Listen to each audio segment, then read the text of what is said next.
Hello, and welcome back to another episode of Soft Girl Strong Mind, where I share with you guys how I left survival mode, built emotional safety, self trust, and capacity for more. Okay, quick update. The nails are back. I was getting so frustrated when I was editing episode 2 and 3, just seeing me swing my hands back and forth without nails on. I was like getting the ick just watching my sausage fingers up in the air like that. So nails are back.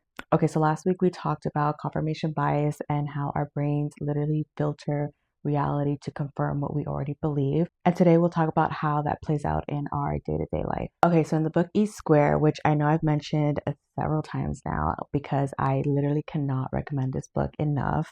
I mean, to be honest, I'm barely even scratching the surface of the depth of this book. Also, you can read a book twice and get two completely different things out of it, let alone two different people reading it. So there might be things that resonate more with you that maybe didn't resonate with me and maybe I won't talk about. So that's why I'm suggesting everyone to please read this book. It's so underrated and so good. Okay, you know when you get a new car and you all of a sudden start seeing it everywhere and it feels like everyone all of a sudden copied you?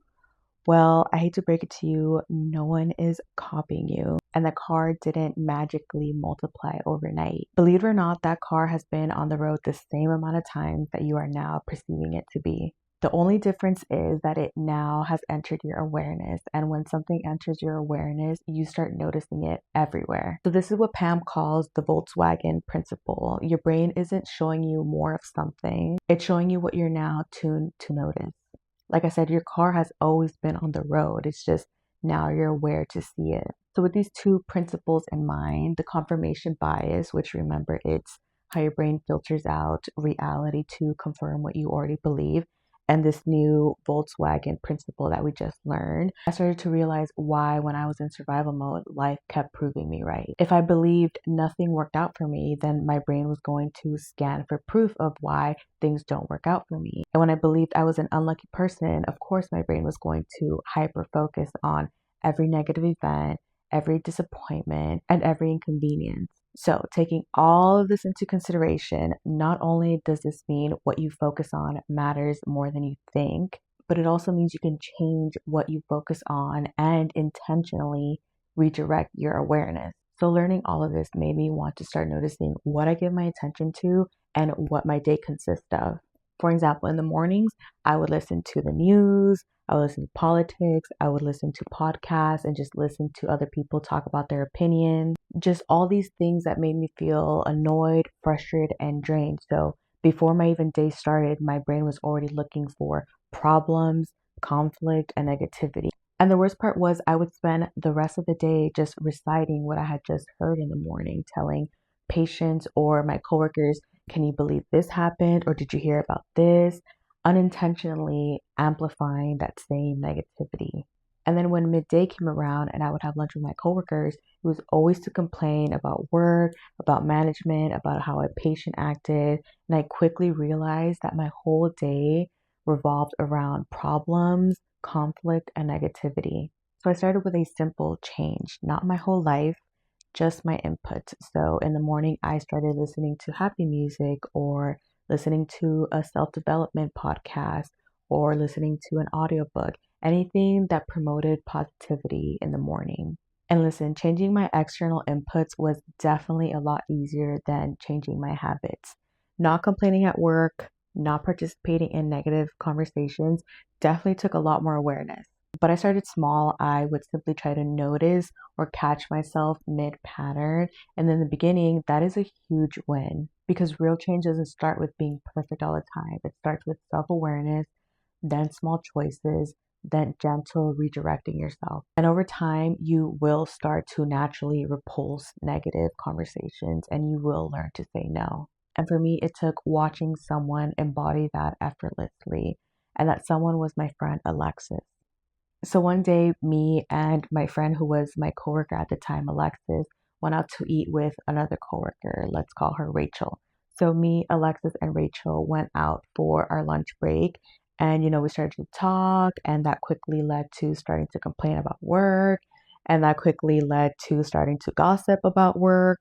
And so Alexis had mentioned another coworker. Let's name him John. So she had mentioned something about John, that she knew something about John.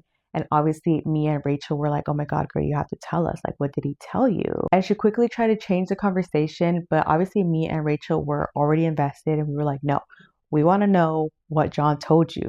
And I'm never going to forget this. She simply just paused. She looked at us and she was like, I'm sorry I brought John up. That's my fault. But I promised John that I wasn't going to repeat what he had told me. That's it. No drama, no attitude, no awkwardness. She just set that boundary of, I promised someone something and I'm not going to break that promise.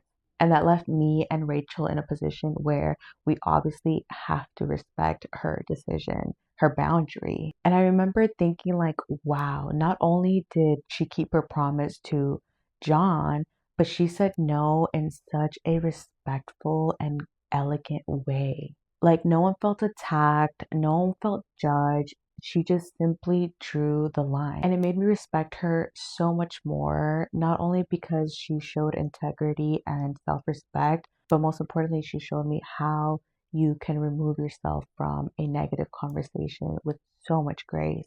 Because, yeah, sometimes we do tolerate with that negative conversation or that familiar pattern because we don't know how to exit out gracefully. You know, we don't have the vocabulary, we don't have the language, we don't have the script. But in that moment, Alexis literally gave me one. And it reminded me there is a way to say no without being cold, without being harsh, and without shaming anyone. Just grounded, clear, and respectful. And honestly, that stuck with me till this day. So yes, there is a way to remove yourself from negative conversation in a very graceful, respectful manner.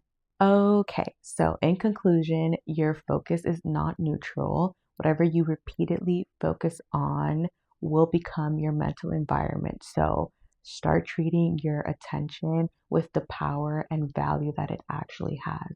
And I'll see you guys next Sunday.